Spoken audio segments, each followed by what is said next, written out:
Alors, l'idée du Delta est venue suite à une visite de nos assistants dans une usine de chocolat. Ça devait être à Bro. C'était d'ailleurs en automne 84. Et lorsqu'il est arrivé le lundi matin à la pause café, il nous a dit, mais on fait des robots à haute cadence. Quand on voit toutes ces personnes qui font ce travail pénible, il faut absolument qu'on fasse un robot. Et voilà où est partie l'idée de faire ce robot Delta.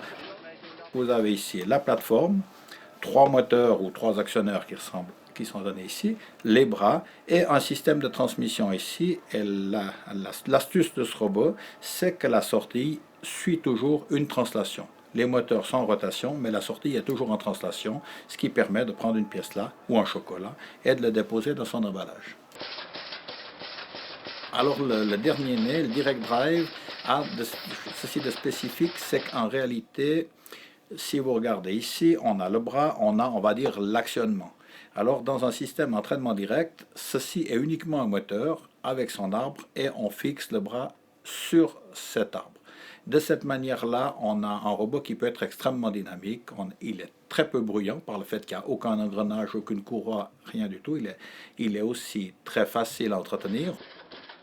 Et puis en termes de dynamique, on va dire que le robot qui vient d'être fait à présent avec l'entreprise Bosch Packaging Technology, eh bien ce robot, avec du matériel, on va presque dire standard, atteint des accélérations de plus de 15 G dans une application de pick and place. Et puis si on veut le monter à 20 ou 30 G, ça ne sera pas si facile, mais c'est tout à fait possible. C'est un prototype industriel et probablement le plus rapide du monde.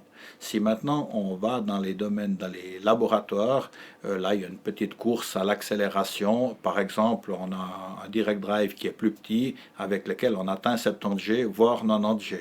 Nos collègues de Montpellier, avec qui on interagit beaucoup, ont une version, c'est pas tout à fait un Delta, mais qui atteint les 100G. Alors il y a une petite course aux 100G, mais ça c'est pour le fun, mais en termes industriels, ça sert strictement à rien.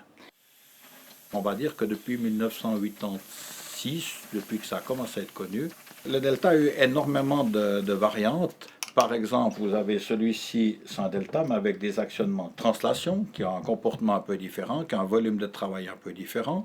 Il y en a eu d'autres qui étaient plus petits, d'autres avec une disposition où les trois actionneurs ne sont pas à 120 degrés, comme c'est le cas ici.